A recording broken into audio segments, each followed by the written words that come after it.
जिस तरफ हम जा रहे हैं, अगर हम इस बर्बादी को यहीं नहीं रोकेंगे, इस पर अंकुश नहीं लगाएंगे, तो हम बहुत मुश्किल में फंस जाएंगे। देखिए, 1950 के दशक में एक घोटाला हुआ था, जीप स्कैम।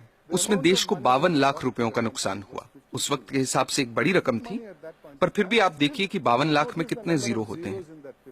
और भी कई घोटाले थे। LIC में मुंद्रा घोटाला, भारत बैंक का डालमिया घोटाला, नगरवाला स्कैम सेंट्रल बैंक में। हर साल घोटाले होते थे। सोचने वाली बात यह भी है कि सब घोटाले तो बाहर भी नहीं आते हैं। 100 में से कोई 1 या 2 ही जनता के सामने आ पाते हैं।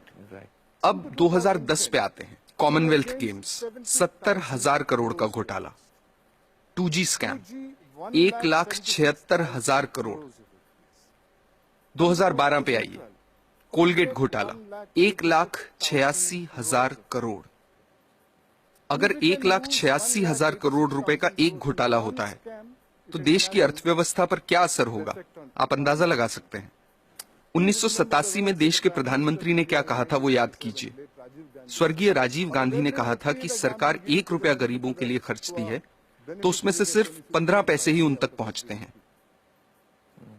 कुछ वक्त पहले कर्नाटक में हमने पढ़ा कि गरीबों को 1 रुपए किलो चावल देने की घोषणा हुई है, जिसके लिए सरकार एक मोटी रकम खर्च कर रही है।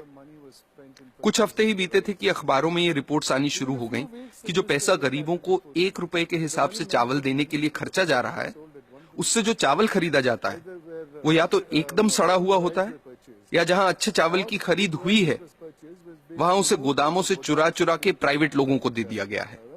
इस तरीके से पैसे की लूट हो रही है। कैसे बच पाएंगे हम? सर, इस तरह के घोटालों का, भ्रष्टाचार का आम लोगों की जिंदगी पर कैसे असर पड़ता है? आप अपने रोजमर्रा के खर्चों को देखिए।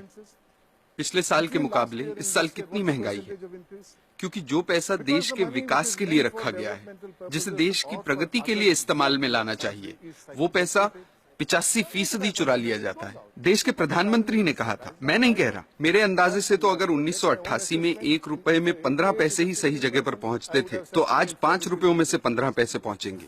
ये हो रही है हमारी तरक्की।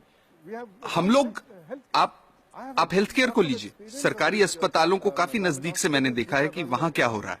मैं आपको एक मिसाल देता हूं। 2010 में एक गांव की महिला डिलीवरी के लिए सरकारी अस्पताल आई। उससे पैसे मांगे गए, उसके पास पैसे नहीं थे। अस्पताल ने साफ इनकार कर दिया। महिला के साथ जो व्यक्ति था, वो पैसों का इंतजाम करने गांव भागा। फिर अस्पताल वालों ने महिला को कहा कि यहां मत बैठो, बाहर जाओ।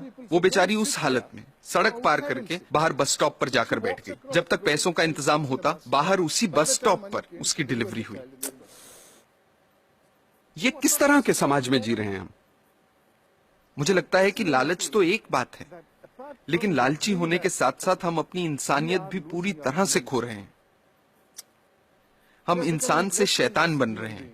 हमें इस बात से कोई फर्क नहीं पड़ रहा कि दूसरे लोगों के साथ क्या हो रहा है। हर जगह, हर डिपार्टमेंट का यही हाल है। कुछ ईमानदार लोग भी हैं। मैं ये नहीं कह रहा कि सभी 125 करोड़ लोग बेईमान हैं, लेकिन ज्यादातर लोग मजबूरी में ईमानदार हैं, क्योंकि उनके पास बेईमानी करने का मौका ही नहीं है। आज के हालात ऐसे हैं कि एक आदमी जो बड़े ओहदे पे है, वो अगर दूसरे पर उंगली उठाकर कहता है कि आप भ्रष्ट हैं, करप्ट हैं, तो सामने वाला इनकार नहीं करता। वो पलटकर कहता है कि आप नहीं हो क्या भ्रष्ट? That's so true. That is so true. ऐसी सोच बन चुकी है। यहाँ जो नौजवान मौजूद हैं, उनसे मैं कुछ कहना चाहता हूँ। Sure, please. मेरी पीढ़ी के लोग अब हालात नहीं बदल पाएंगे। अब सिर्फ आप ही हालात बदल सकते हैं।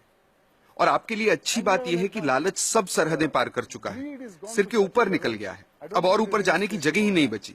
आपके पास मौका है उसे नीचे लाने का। ये काम आपको जरूर करना है, मेरी खातिर नहीं, अपनी खातिर, अपने बच्चों की खातिर।